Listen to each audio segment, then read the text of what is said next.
guys, welcome back to the Socially Awesome channel. Elise Smith here, and I am so excited to be bringing another female entrepreneur special guest today, Miss Kendra Garrett. How are you today, Kendra? I'm doing great. Thank you so much for having me. I really appreciate it. I'm excited to dig in a little bit today with you as well, because for those of you that don't know of Kendra, Kendra is a life coach that really helps women, female entrepreneurs, focus on mindset and accountability. And I can tell you, as a fellow female entrepreneur, accountability is key. It's been the only reason I've had the success I've had. And when becoming an entrepreneur full-time 8-9 months ago, mindset, I was like, I don't need that. I'm good. I'm strong. I'm confident. And you quickly learn. Yeah. It's so important to start there. So I want to just jump right into your story. Tell me a little bit about you and how you became to be a life coach. That is a loaded question, really. Yeah, right? I know. I'm sorry. No, that's okay. Frog first. Do what? We're gonna eat the frog first. We're just gonna dive in. Okay. Yes. So I have not always been a life coach. I'm actually a life coach about a year now. And I started my freelance, female entrepreneurship journey. I actually, going back even before freelancing, I was an insurance agent, and I worked my way up through, corporate ladder, all the things. And then I had my son in 2019. Things looked a little differently than what I was expecting. And I found this freelancing journey and jumped in 2019, really went full-time in 2020. Whenever we had to move right in the middle of COVID, but it all worked out perfectly. But, I went through all the things of bookkeeping, social media management. I ended up with Facebook and Instagram ad management for a good couple years until I felt God calling me to something different. So a little backstory, just over the last 10 years, approximately, major hardships I've gone through: infertility, miscarriages, pretty rough marriage struggles, and most recently thyroid cancer that I'm still dealing with. And it was throughout all of those that I look back now and realize God was actually equipping me through those challenges to now be able to lock arms and help other female entrepreneurs work through those challenges, because I've dealt with a lot of those things over just the last few years as a female entrepreneur.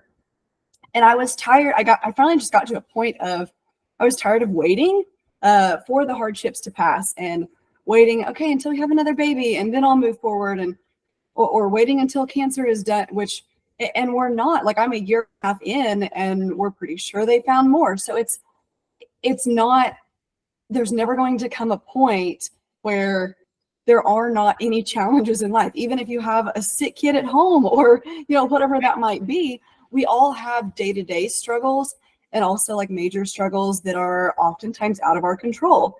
And I finally got to a point where I personally was tired of waiting. So I made the decision to move forward. I actually hired a business coach, kind of up-level coach, someone I had been working with for a while, and decided to move on into her next program, knowing that and at that point I was still in Facebook and Instagram ad management, just got diagnosed with thyroid cancer, but I knew I was tired of waiting. Even with this scary diagnosis, I was ready to go full force as much as I could, with hardships still going on, because that is just life, unfortunately. So throughout that program and just kind of doing some internal work and making sure I am listening to what God is telling me to do, I finally decided to listen about a year ago and started making that transition into being a coach. I didn't even identify necessarily as a life coach at that point. I just knew that the mindset work that I had gone through, I needed to help others work through that as well. And I love how you said at the beginning of, mindset, oh, I don't need to worry about that. I've got this. And so many of us think that. I was one of them, of I'll just push through. I don't really like the phrase push through because it just implies a negative emotion of right. Just being torn, to keep going. Yes, we do have to work through things, but pushing through just is not a phrase I enjoy. And yeah, so I finally realized that I had to focus on my mindset And that's what I now help my clients do, whether through one-on-one coaching or my group program, of we build that foundation first. And it is crazy the amount of transformations in our business and family and personal growth that can come from a solid mindset foundation of our thoughts, and reframing those limiting beliefs. And when challenges come our way, how can we be grateful for those hardships that we wouldn't have been able to be grateful for otherwise? So that is really I just like to build that foundation, because for me personally, I know how much that has helped me. And I'm now also getting the privilege to see how that is also helping others. And then it also brings new clients and, more time freedom and financial freedom and all the things. But that solid foundation needs to be built first. That was a long story short there. That's incredible. And like I said, I too went through infertility, and I wish I would have had a coach or been emotionally intelligent enough to know that I needed some sort of support during that time period. And even now, after, just like you said, everyone's got something they're going through, and having the strong mindset really helps you be grateful during that time period, because I went to a spiraling depression at that point. And then, years later, finally have the baby, and then the baby has autism. And it's like, oh my gosh, this is another challenge. And it's like you said, you're never not going to have a challenge. It's going to be something, but your mindset shouldn't be that challenge. You can work on your mindset. And I wish I would have been, like I said, emotionally intelligent enough to know at that time period, like someone could help me. So I love that you're helping other women do that. And you haven't gone through and still going through your own struggles. I think makes it probably relatable too. It's easy to work with you, because sometimes it's hard to work with people that aren't still in the trenches, and you can really dig deep and be relatable to those people. I love that. So tell me a little bit about I know we talked about limiting beliefs and like some of the things that you do with women, but what does it look like to work with you? Do you have like daily sessions? Like if there's a woman, I know there's a woman out there right now that's like, gosh, I need a life coach. So like, what does it look like to work with you? What does your day-to-day look like with your clients and so on? Okay, first, I actually want to touch on something you just said that I can relate to as well during infertility. Of a lot of why I love to get on and share my story is to be able to help those of you who are listening right now who might be afraid of sharing and being vulnerable because you are in the trenches. Because I was there when we first realized we were struggling having a baby. We did not let anyone know. For one, we still wanted to surprise our friends and family and things like that. However, we felt very, very alone, and like something was wrong with us, because we hadn't heard it. We didn't hear of anyone going through it or talking about it. So that is why, like, if you are going through anything, whether it's something that I've been through or Elisa's been through, someone out there has gone through it as well. Like, you are not alone. If you feel comfortable of talking about it with someone, reach out to a close friend, family. Me, I am here. I never want anyone to feel alone and isolated, like something is wrong with them because of a hardship that they're going through that maybe you just haven't heard someone else's story about yet. So anyway, I just wanted to touch on that, because that is one of the main reasons of why I do what I do. Okay, so to your question, so what a day-to-day, okay, so I offer one-on-one coaching, whether that is bi-weekly or weekly, depending on the needs of the client. What I really hone in on right now, of what is most popular, I guess, with my clients, is my group coaching program, Unlock Your Full Potential, where it is an 8-week program where modules drop every week to build that solid foundation. And then we kind of work our way up. It's layered with, what we focus on is what is most important to you as an individual, not what society might be telling you.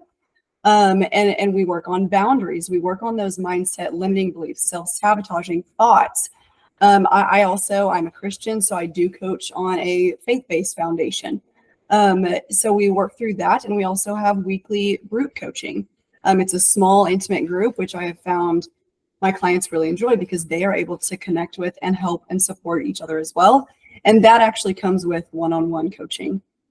throughout that 8-week program too. So I guess, did that answer the question of Yes, what it might look like? it did. And I love what you brought forth as far as like feeling alone too. Because if anything, the idea of this podcast is to reach women that need our support.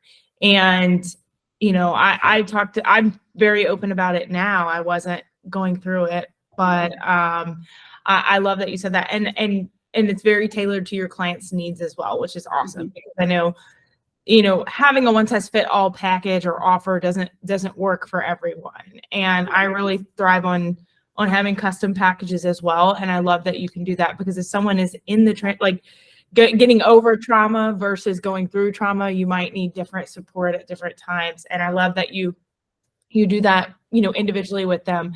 So I will pick your brain a little bit about mindset too, while I've got you, because like I said, when I first got into entrepreneurship, that's like the first, in any course, any coaching program, that's the first thing everyone wants to work on. And I just wasn't ready.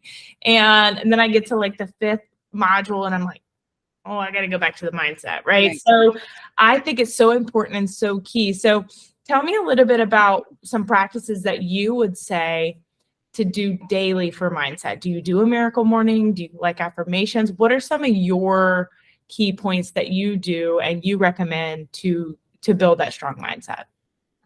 So that's a great question. There's so many things running through my mind of like, what do I want to say is like the best tool? But what I do, and I can definitely tell a difference in my day, whenever I do this or not, is I like to get up before anyone else. I've got a 4-year-old son and my husband. I like to get up before anyone else and have the quiet time. I do a devotional during that time. I also look at my calendar and just kind of sit and be with me and God, but also hone in on making sure that my day is aligned with who I am and the goals that I want to achieve. I also, at the end of the day, I have a 1-line-a-day journal. You can call it a gratitude journal or whatever you might want, but sometimes I use it to write out something that I'm grateful for from that day, or it might write out how I'm feeling that day. Like if I'm really emotional or something that happened, you know, doctor's appointment results or whatever it might be, has just been and it's over a 5-year period.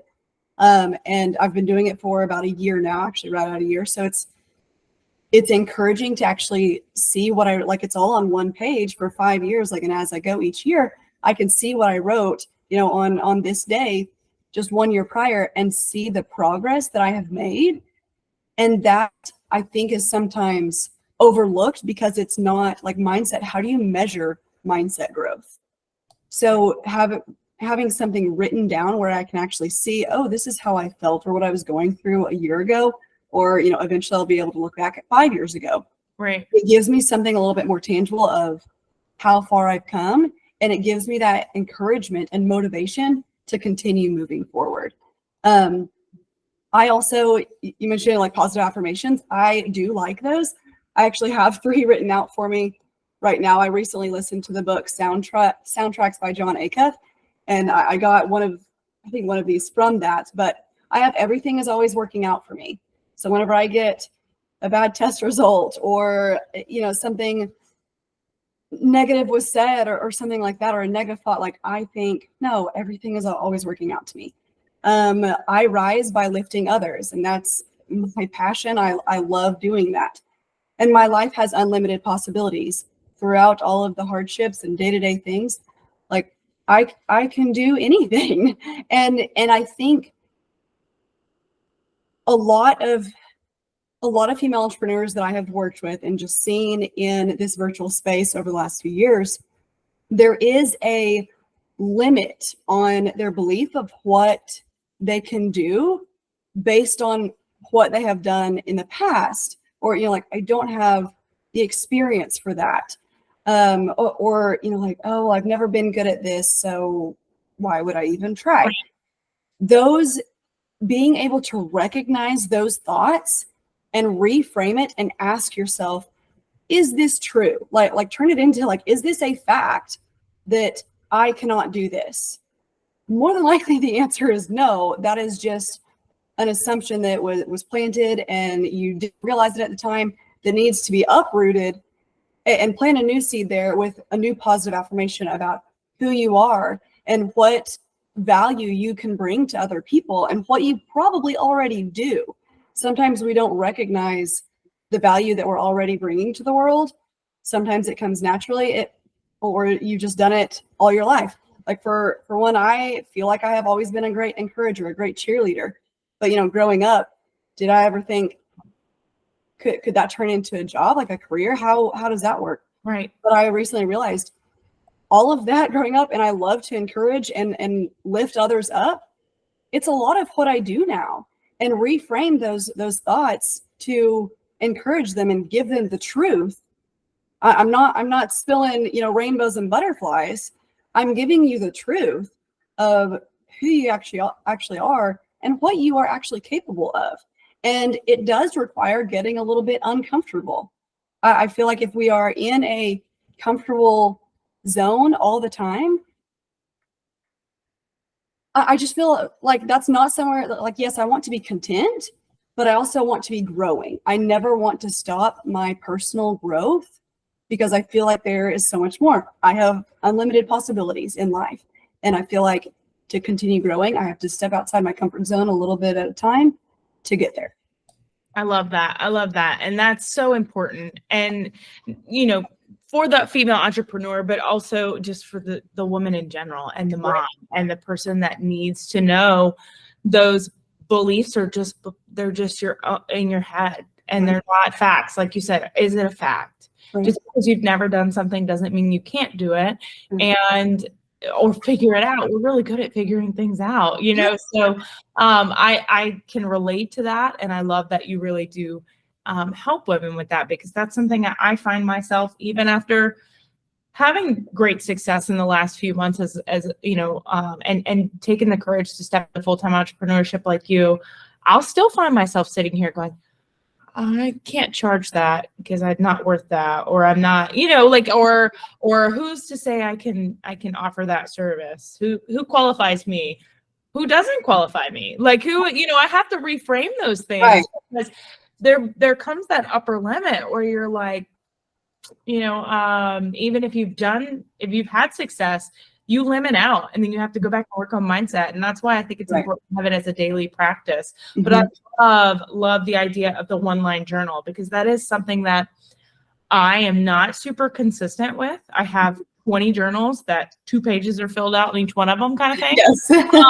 You know what I'm saying? I'm like, I'm gonna get a new fancy journal and I'm gonna start journaling. Yes. And 2 days into it, and I'm like, oh, I just can't. And a lot of it's my brain's just 90 to nothing. So I find it really hard for me to sit and slow.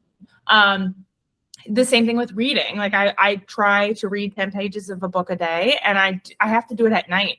In the morning, I'm too, let's go. Ready to go. So it's like, it's gotta be the last thing before I close my eyes, but it can't be when I'm like, or I won't be able to finish it. So I'm like, it's gotta be that sweet spot, which is would be a great time for me to write one line in my journal, have it on my nightstand, and do it right after I read my book. So I love that, because I can commit to a line. I can commit. Right.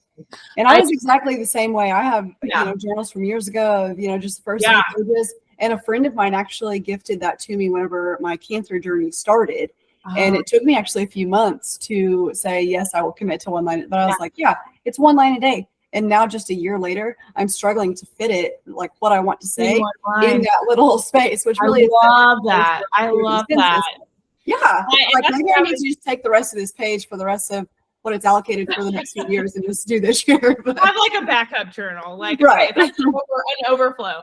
I love that. I'm gonna have to look for one of those, because I that, and I do find myself doing something similar with like my Facebook memories, even going back to my Facebook memories and looking at where I was a year ago, 2 years ago in the middle of COVID, 3 years ago pre-COVID. And I'm like, I am not the same person. And like, sometimes I'm like, I said I was going to do that and I still haven't done it. And then a lot of times I'm like, that was a really rough day. I remember that day at work. That was a rough day. And then look where I am now. So I love that, being able to look back. And I think that journal would be a key. Yeah. It's on Amazon. I have an affiliate link if you would like it. Yes, of course I would like it. I can send it to you. You'll DM it to me on Facebook after we're done recording, and I'll include it in the show notes. So anybody that's watching, we'll put it in the show notes for you because I would absolutely love to get that for sure. Yeah. And so tell me a little bit about, because I know Facebook's your jam, just like me. Mm-hmm. That's my main platform as well. So you have a Facebook group called Mastering Your Mindset for Movement, right? Yes. Tell me a little bit about what's in there, because I'm going to include that link also in the show notes for people to be able to connect with you. But tell me a little bit about what they can expect in your group. What do you do in there daily? What can they see in there? Yes. So I really just wanted to create the space for people to come, have that safe space to support and encourage one another, but also gain support and encouragement from me and everyone else. I definitely want it to be like it's a group effort of inspiration for everyone. I do bring in a guest every month to do guest trainings, which it is generally targeted towards entrepreneurs. But sometimes I do my own workshop, which I do try to do a monthly workshop as well, depending on, quarterly goals, but making sure they resonate with your core values, things like that. We also do a book club in there that I just started in January because I really wanted to commit to reading books. And I feel like that actually keeps me accountable to read books as well. And so far they have gone wonderfully well. I think everyone enjoys those.